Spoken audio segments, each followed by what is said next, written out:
Hey, what's up guys? Gian here of Gadget Pilipinas, and also I'm with Eman of Gadget Pilipinas. Yun. So, we're going to have an experiment. Okay. Well, just to let you know, may istorya kasi to. A few days ago, I bought a Minis Forum DEG1. I actually wanted to use this on my handheld gaming devices. Yep. But unfortunately, after me installing it, I realized, oh good lord, I got something na Oculink compatible lang pala siya. Yep. So, hindi siya gagana. Yeah. Pero what we did is we contacted our friends at Data Blitz. So, bumili tayo na. So, we got a Minis Forum na UM890 Pro. This video is not sponsored in any way by Data Blitz or, of course, Minis Forum. But syempre, if Minis Forum would want to contact us to have more crazy builds like this, we'll do so. We'll be able to help you with that. Now, so ang gagawin namin is we're going to see, as consumers, from our perspective, kung gagana ba itong aming gamit na FSP Hydro G na Pro na 850 watts, connected to our Minis Forum DEG1, and this one currently has an RTX 4090. Yep. Yan. So, we will try to see if this will work properly with the Elite Mini UM890 Pro. Now, this one is a mini PC with an 8945 Ryzen 9. And since we don't have a monitor for this one, we're gonna be using something from Asus. Okay, and this is their latest Zen Screen Duo. Oh, yeah. So we do have an unboxing of this one. This is a dual screen. Yes. Yeah, no, it's very nice. Dual OLED screen, and we're gonna be using this with our Elite Mini UM890 Pro. Plus, we do have a Falcon RX low profile and a mouse. This is from Glorious. So, so crazy build, Eman. What do you think about this setup right here? You think magsasucceed tayo for today's video? Hopefully. Mukhang Walang puputok. wala. Hindi naman nangamoy kanina. So, okay lang. Okay so, pa. Quick build lang to, and we will just check and see if it's really going to run, and if the Elite Mini UM890 Pro would, of course, see yung GPU natin. Once everything is installed, we will be, of course, publishing a separate video about this, benchmarking this one right here, and also show you the full build and let you know if our build is successful. You will know later on. Okay?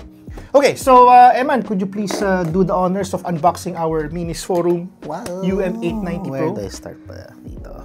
There's been not a resurgence, but a demand for small form factor PCs these days because syempre, there you go. yung Mac Mini, no? Yes. Ang taas din ng demand sa Philippines, no? Especially with the launch of the M3 and of course the M4 and M4 Pro. And with this ones, usually retails for just as much as getting an M4 Pro or M4 rather. And yeah, this one is running on a Ryzen 8945HS. Ryzen 9. Yeah, Ryzen 9. And 780M. Yeah, 780M yung kanyang GPU. Radeon. Which is really cool. Yeah, so ito na siya, no? Tignan natin. You can see it also here on our second camera. And, Eman, go ahead. Tignan natin. May opening na to. Slide lang yata yan. Palabas. Unfortunately, walang white color ang UM890 Pro. Palabas ang pala. They only have a black color, if I'm mistaken. Then, And there you go. It's really small. Oh my god, it's so small! yep. Wow! Is it light? Maganda siya. Maganda siya for... Wow, okay. Yeah. What else do we have inside? We do have some cables. Dapat may cables. So, it also comes with a 120 watts charger. Cable, rather. Cable. Black. Plus, it also includes... Black pala. Black. What is this? Is this, it's Like USB. No, HDMI cable. And of course, we have the power cable right there. Yep. And what else do we have? There is also... Oh! This is what we need. Ano yan? This is the Oculink Para dito. M.2 conversion kit. Right. Okay. But But the question is, why does it have something like this? Pero, ibig sabihin, hindi siya naka-pre-install. Bako. Nalasing ko na ba ito? Or... Sige, please. Yes.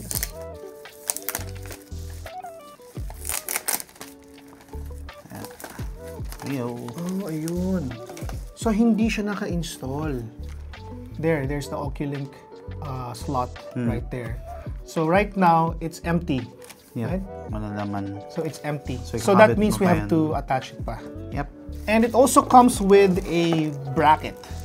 So if you guys want to mount this at the back of your monitors, yes, you can do so. So pang minimalist talaga yung setup, and that's what I'm really trying to go for this 2025. Kailangan minimalist na yung gusto ko. And this one is going to be on the M.2 slot. So that's gonna take away the M.2 slot of the Minis Forum UM890 Pro. That means if you're planning to use 2 SSDs, hindi na pwede. Hindi na pwede. Kasi ano na eh. Ma-occupy na nito. Yeah. Which is nice. Look at this. That's what you get. Wow. That's interesting. Okay, so how do we do that though? Oh, it's magnetic. Meron pang screw. You have to. So you have to screw pa? May screw pa ata. Yung ilalim. Oh. Fail! Hello? Hello? Kaya saan yung nilagay yung screwdriver? Kasha nga ba? Ay, yun kasha. It just fits perfectly. Oh, yeah, there you go. You have to be very careful with the... Nakakabit that. Ayun, kasi merong cabling. There you go. There you go. We got a peek of it. Ayan. Tama naman. Nadalo siya madiin. Hindi naman po pwedeng hindi kasi kailangan nating i-screw. No! God! Oh, screw it in. No! God, please, no! No! At hindi po pwedeng hindi kasi nga we have to... No! We have a better screwdriver. I hope hindi tayo palihin. You need some. Oh! Ayan na.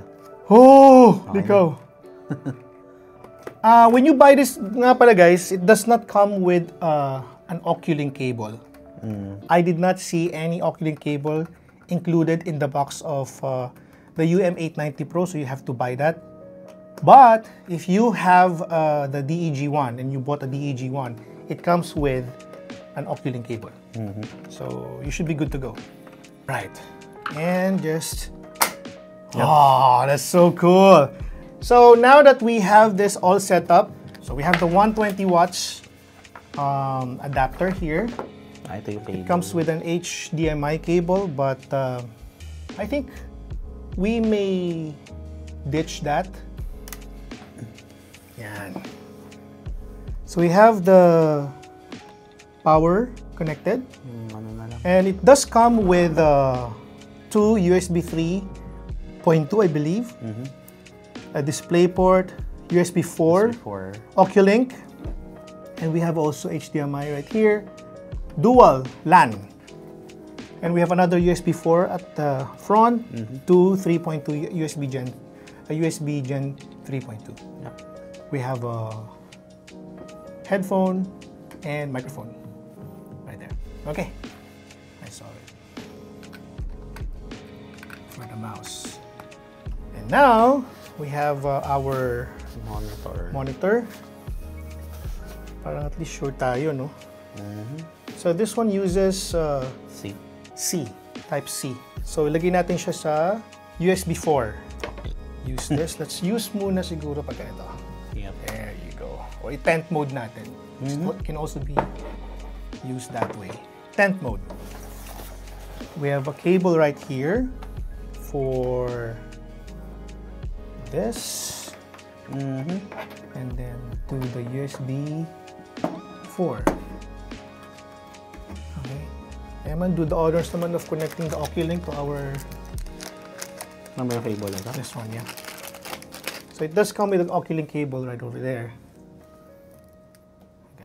Yan. Oh, there you go. Asan ang on-off button ito? Saunahan? Ayun, okay, let's turn this on. Let's turn this on for now muna siguro. There you go. Okay, so now the eGPU is now running. Let's turn on this.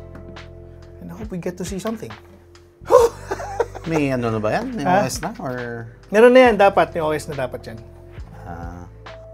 Okay, Eman, ikaw. So, sa tingin mo, are you the type of person na who would go the lengths of minifying their setup for the sake of simplicity?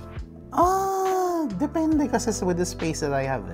If I don't have a lot of space, then it would make more sense to have something like this. Like this? Oh. Kasi obviously it's pre-built na yan, ano. And then, but if you do have some space kasi, like, you have the argument kasi that a desktop still, you know, the desktop kasi you can technically build it from scratch. No? Right. So that's the sort of the benefit. You can choose your parts. Ito kasi you buy it buo na. So whatever is in there, you have to accept that whatever in there is yun na yun. Is yun na. Maybe you can plus probably... Plus yung upgradability din. In the future, you're kind of stuck with what's here. No? I guess instead of... I guess except for the graphics card or the storage. Yun. Pero otherwise, you're stuck with this. But excluding for example, this whole setup right here, like with the RTX 4090 there, complementing or compensating for the lack of power of this one, would you be seeing yourself like maybe bringing this, and this? Whenever you go for like a trip outside the country or maybe do some coverages, is it? I don't know if it's. I don't know. Ako kasi I'm more of the less devices I bring outside the better. Right. Kasi I have less stuff to worry about.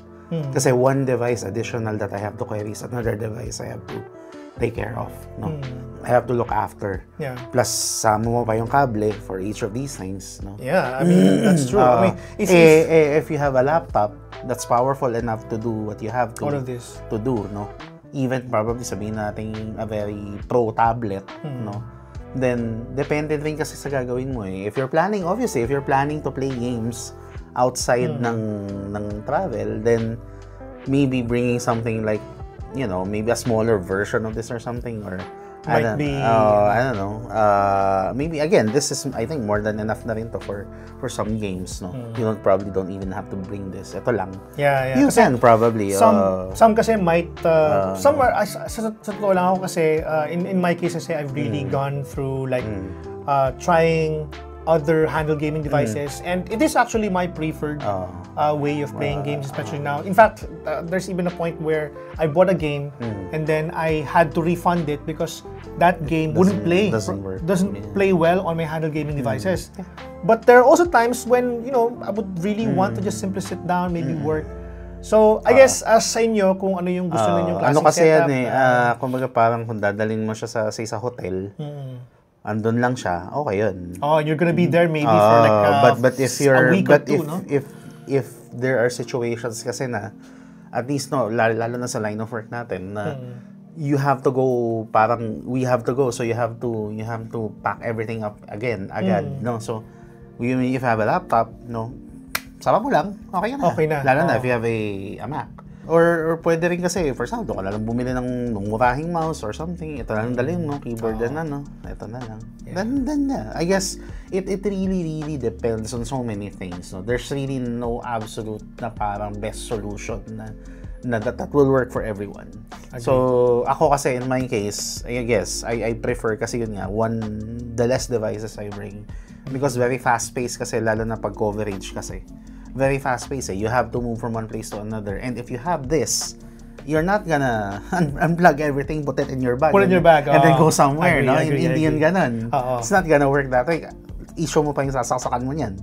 Di ba? Wala namang ganun. In this case, you need to have at least 2 outlets for your eGPU if you still want to bring the because I don't think it's going to be very practical for you to actually bring all of these. No, it's not. It's just gonna be this. Yes. Actually, I think the way I will see it is you only just really bring this. And maybe another like and then something like a little maybe compact than even this. Kasi may mga keyboard naman na maliit lang talaga. O yung folding. Yeah, the 45%, keyboard, 60%. Ito, you can also bring this, but there are also versions ito na mas maliit, no? And the non-dual screen version, I think. Yeah, in fact, this one, you can basically just also flip this out if you want to, so that you can have dual screen like setup, like what we're doing right now. It's all up to you in the end. I mean, you can have this. It's all up to you. But yeah, I mean, I myself would not probably bring this as well. I don't want to go through that. The hassle kasi the hassle of setting of, it up setting everywhere, everything up, everywhere, every time you have to use it. Okay, I guess we're done with this, no? And let's just see.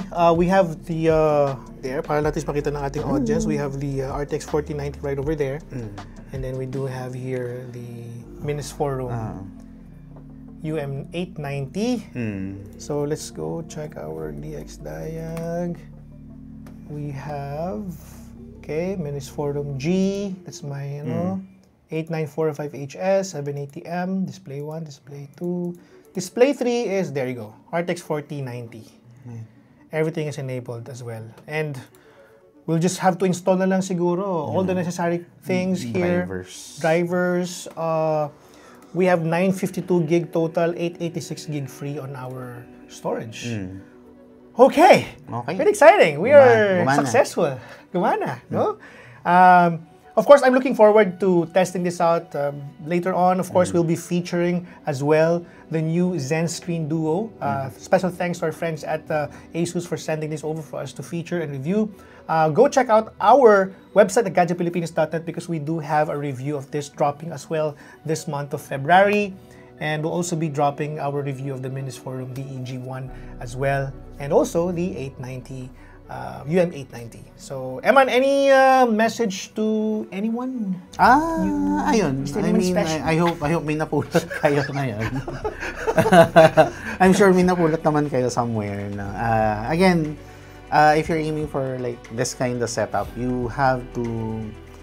It's not something you just decide on immediately. No? You have to consider a lot of things like. What you need, what you do, your limitations, obviously budget, you know. But ultimately, at the end, I think if whichever you choose, like you choose this or you get a Mac Mini, you know, I feel like you can't go wrong naman with both devices. Kasi, for as long as you need it. For as long as you know, you've calculated na yun yung pasok sa need mo. We will be dropping also a few build guides. We have an upcoming build guide for a 150,000 peso build guide as well. And we partnered with another brand for us to feature the builds for a couple builds for Rick, the boyfriend of Louie, and also of course kay Louie. We actually bought a rig for them to play. I think I'm already telling our secret, no? But yeah, so yun yung gagawin namin. So just like Eman said, no, build what you love, get something what you need. Don't just simply buy whatever we tell you to buy. In short, mag-research kayo. Search muna kayo, no? Check our reviews as well. Lang agad kasi usually that leads to pagsisisi. Pero syempre, guys, pero niyan. No? Asa inyo naman yan kung gusto niyo gamitin, how you would wanna use it. Go about it. But we're just here to give you some options as well. So that's it for our video today. Thank you so much, guys, for watching. This has been Gian of Gadget Pilipinas. And Eman. This has been our quick feature of the Minis Forum UM890 with the Minis Forum DEG1 with a connected GeForce RTX 4090 with a PSU from FSP. That's the Hydro G Pro. And also we have here as well the Zen Screen Duo. Thank you so much for watching. Catch you in the next one.